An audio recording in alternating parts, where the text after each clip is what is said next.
everybody, Ellie here for WhoCulture, and we are back for another breakdown / Easter eggs video for season 2 of Doctor Who. Before we get into that though, if you haven't already checked out our shop, we do have some WhoCulture t-shirts available. We will have some more designs coming in the future as well. Didn't time it very well, don't have mine on at the moment, but please do go check out that store. It's available just below this video. And if you do purchase one, then please do tag us in any photos because we would love to see it. Number 26. So the episode opens and we meet the host of the Interstellar Song Contest, Ryland. Now, for our non-UK viewers who are probably unaware, Ryland is a big TV personality here in Britain who originally came to prominence as a contestant on the 2012 edition of the talent show The X Factor. And since then, he's presented just about everything under the sun. And since 2018, has served as semi-final co-commentator of the Eurovision Song Contest. He's also a massive Doctor Who fan. And yes, his teeth really are that sparkly. Number 25. So hosting the song contest alongside Ryland is Sabine, a member of a cat-like species who ends up a little worse for wear by the time the episode draws to a close. Now, Sabine's cat-like design could be viewed as a little nod to the cat-kind species used throughout Russell T Davies's first Doctor Who era. But mainly, Sabine is surely a nod to Doja Cat's unusual and incredibly eye-catching look from the 2023 Met Gala. I mean, look, they look identical. The 2023 Met Gala was in May 2023, which was right when the Interstellar Song Contest would have been in the planning stages. So it wouldn't be surprising if this viral moment caught the attention of the Doctor Who team.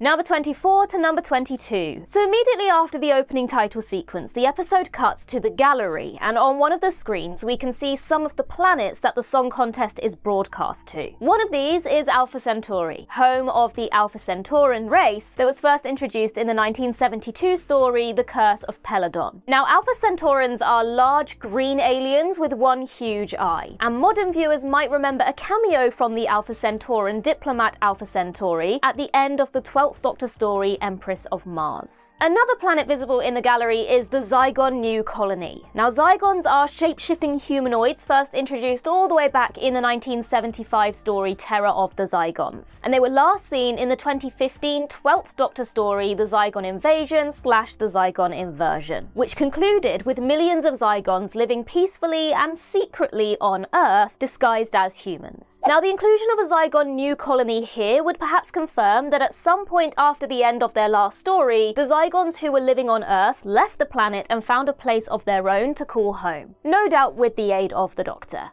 And the other planet that references the show's history is Trion, first mentioned in the 1984 story Planet of Fire as the home world of 5th Doctor companion Vizsla Turlough. Cora also claims to be from Trion, but we later learn that she's actually from Hellier.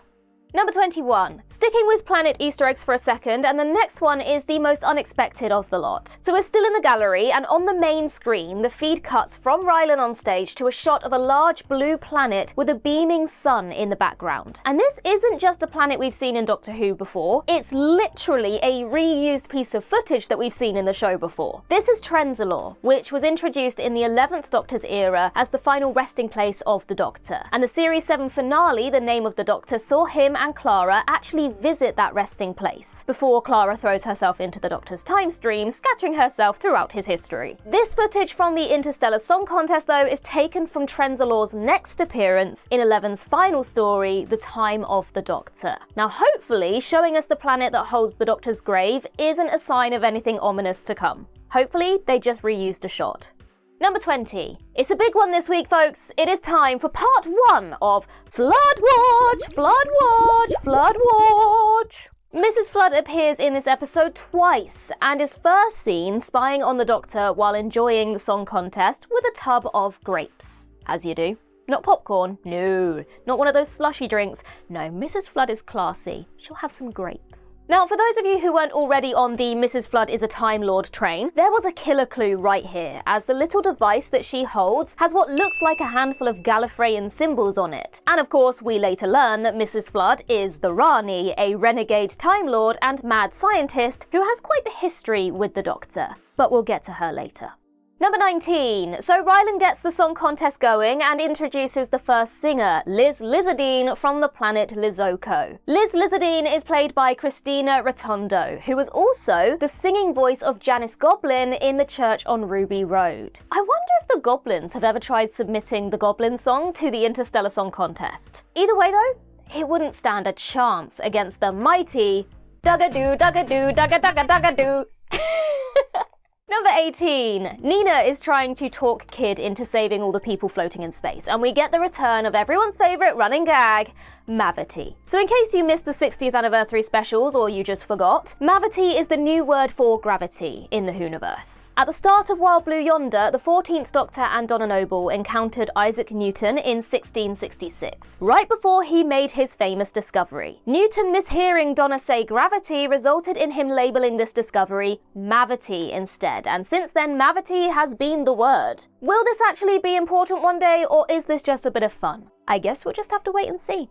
Number 17. Kid explains phase 3 of his plan to Nina, and one of his robot henchmen brings in a small box called a delta wave, which we later learn will broadcast a signal that kills all 3 trillion people watching the Interstellar Song Contest. The delta wave weapon is a nod to the 9th Doctor episode The Parting of the Ways, where the Doctor constructs a delta wave to use against the Dalek fleet. However, he doesn't have time to calibrate it for Daleks alone, and is unwilling to use it if it means that all the humans down on Earth will die too. Number 16. Susan Foreman is back, people. The woman who first appears to the Doctor when he's near death and floating in space is the Doctor's granddaughter, Susan. She is the original Doctor Who companion and was there in the show's very first story, 1963's An Unearthly Child. She departed in 1964's The Dalek Invasion of Earth, with the first Doctor promising that he would come back and see her one day. But he never did. Might that promise instead be fulfilled under the 15th Doctor?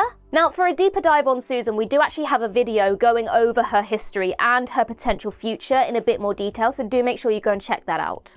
Number 15. Sticking with Susan for a moment, there's a really nice design touch that harks back to her original appearance in the show. Her earrings very much resemble the famous large signet ring worn by the first Doctor, which popped up in a few stories before being discarded by the second Doctor. I think it's a really lovely tribute to Susan's incredible history in the show, and also to the Doctor who started it all, William Hartnell. Number 14 and number 13. So the Doctor, Gary and Mike find themselves in the Song Contests Museum, full of references to song contests from the past. There are posters for the 600th and 700th Interstellar Song Contests, as well as 1 or 2 references to ones that are a bit more closer to our time. On the wall behind some glass, you can just about see a very rare vinyl for the 1975 edition of Eurovision, which has the Dutch winners of that year, a band called Teach-In, on the cover. Now, funnily enough, Teach-In's winning song that year was called Ding a Dong, which doesn't sound a million miles away from Dugga Doo, Dugga Doo, Dugga Dugga Dugga Doo. There's always room for random nonsense songs at Eurovision. Now, beneath the Eurovision 75 vinyl is a poster for the 1966 edition of Eurovision, which was held in Luxembourg. Now, this poster was designed by Eurovision superfan and graphic designer Greg Benninger, who has created a whole bunch of incredible posters for different editions of Eurovision. And it was fantastic to see one of these in the episode. Number 12. Ryland isn't the only celebrity cameo in this episode, because we also get a hilarious appearance from the one and only Graeme Norton. For all 3 of you who aren't familiar with Graeme Norton, he is a chat show host here in the UK, most famous for hosting the Graeme Norton Show that airs on the BBC. He's also the BBC's television commentator for the Eurovision final, so it was a no-brainer to get him in this episode, really. But what's extra special about this cameo is that it isn't actually Graeme's first appearance in Doctor Who. Sort of. In the very first episode of the 2005 revival, a mistake resulted in sound from Strictly Dance Fever, which was hosted by Graeme, accidentally being played over the very tense scene where Rose encounters the Autons in the basement. I'm on the main out there. He would then interrupt Doctor Who for a second time 5 years later when an animated banner for his show, Over the Rainbow, appeared right across Matt Smith's face during the epic cliffhanger to The Time of Angels, resulting in thousands of viewers complaining to the BBC. Graeme soon apologised for this blunder on his own show, where a Dalek exterminated him as punishment. You know what, Graeme? We'll call it even. We'll call it even. And now you get to be in the show properly. Number 11. So the Doctor confronts Kid in the gallery via the power of hologram, explaining that holograms are no use unless you convert them into hard light holograms, which the Doctor has done here, allowing him to torture Kid. Hard light holograms were first used in Doctor Who in the 2014 episode Mummy on the Orient Express, where many of the passengers and furnishings on the train were made of hard light holograms, designed to trick the Doctor and the rest of his group into believing they were on a normal train. Hard light holograms could also be a cheeky reference to fellow BBC sci-fi show Red Dwarf, which also features hard light holograms. Number 10. The Doctor is telling everyone his plan for how they're going to save all the frozen people floating in space. And before heading off, he yells, "Hariyama!" Now this is the return of the 15th Doctor's catchphrase, which weirdly hasn't been heard since the Devil's Cord at the start of season 2. Hariyama is Turkish for come on, which is very similar to 10 saying allons-y, which is French for let's go. Allons-y! Number 9. The Doctor's plan to defrost 100,000 people is underway, and we get a needle drop of a song called Making Your Mind Up by the British pop group Bucks Fizz. Now, not only is this an absolute bopper, but it fits perfectly with the Eurovision theme. This track was the UK entry for the 1981 edition of Eurovision, and it actually went on to win, which isn't something the UK does very much at Eurovision, so it was a nice touch for Doctor Who to tip the cap to Bucks Fizz. Number 8. Although the vast majority of the aliens seen throughout the episode are new creations for Doctor Who, there is one familiar face peppered among the crowds. Standing behind the 15th Doctor during Cora's song is a grey-skinned alien with pointy ears. Now, members of the same or similar species can be seen at the bar alongside Captain Jack Harkness in The End of Time Part 2, in the Maldivarium visited by River Song in the Pandorica Opens, and later on the planet Akaten in the 11th Doctor episode The Rings of Akaten.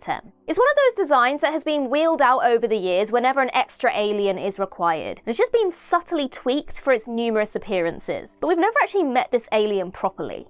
Number 7 to number 5. The Doctor and Belinda are walking through the museum on their way back to the TARDIS, and we get even more Eurovision references. Belinda first congratulates the Doctor by jokingly awarding him 12 points. 12 points is French for 12 points, which is the maximum number of points that you can achieve as a Eurovision contestant. The Doctor then responds by saying, "I thought it was my Waterloo, turns out it was my rise like a phoenix." So Waterloo is of course a nod to the truly iconic ABBA song that won the Eurovision Song Contest in 1974. And the Doctor Who ABBA connection actually goes even deeper than that, as bizarrely, Benny and Bjorn from ABBA once contacted Russell T Davies about making a Torchwood musical. Sadly though, he turned them down. I really wish we could have seen that, goddammit Russell, I really, really do. Meanwhile, Rise Like a Phoenix is a song by Austrian singer Conchita Wurst, and it represented Australia at the Eurovision Song Contest in 2014 and became the country's second ever win. That is until Austria won Eurovision in 2025, which aired immediately after Doctor Who on BBC One. Bit of an odd coincidence, or maybe Ncuti Gatwa actually is a time traveller, and he was leaving us a little bit of foreshadowing.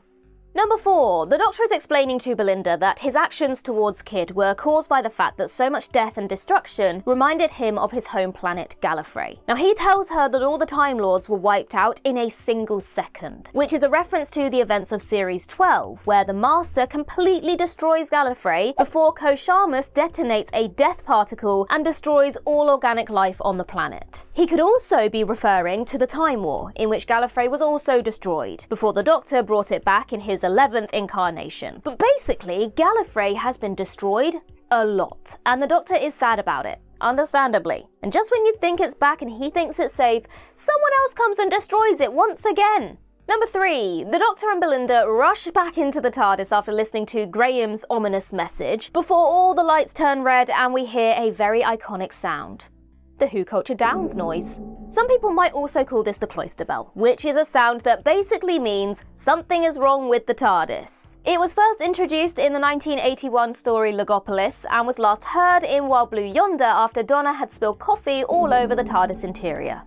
Number 2, and we're back once again for part 2 of Flood Watch, Flood Watch, Flood Watch. The episode's post-credit scene sees Mrs. Flood bi-generate into the Rani, a Time Lord first introduced in the 1985 story The Mark of the Rani. The Rani is a villainous renegade Time Lord similar to the Master, though is traditionally less obsessed with the Doctor than the Master is, and is instead more focused on her twisted scientific experiments. Though based on the fact that she's been tracking the Doctor across time and space and is determined to give him absolute terror, a reference to the line spoken by Mrs. Flood at the end of Empire of Death, it would seem that this version of the Rani, at least, is more Doctor-focused than in the past. And as I mentioned earlier, we do have a whole video focused solely on Susan and the Rani, so do make sure you go and give that a watch if you want more information about those two characters. Number 1, sticking with the Rani, and some of her dialogue not only works as a nod to Doctor Who history, but could be a hint of things to come. The new Rani labels herself the definite article, which is the same way the 4th Doctor describes himself in his debut story, Robot, telling companion Harry Sullivan that you may be a Doctor, but I'm the Doctor. The definite article, you might say. But more relevant to current affairs is the fact that Beep the Meep also labels themselves the definite article when talking to the 14th Doctor in the Star Beast. Now this is a slight link between the Meep and the Rani that perhaps indicates that the Meep's boss, this mysterious figure mentioned at the end of the Star Beast, who is said to be interested in two-hearted beings, could be the Rani. It wouldn't be a surprise if some of these teases and plot threads from the last 2 years were paid off in the season 2 finale, and the Rani would undoubtedly be interested to hear that the Meep has encountered a two-hearted being. But we have less than 2 weeks to go until we find out for sure.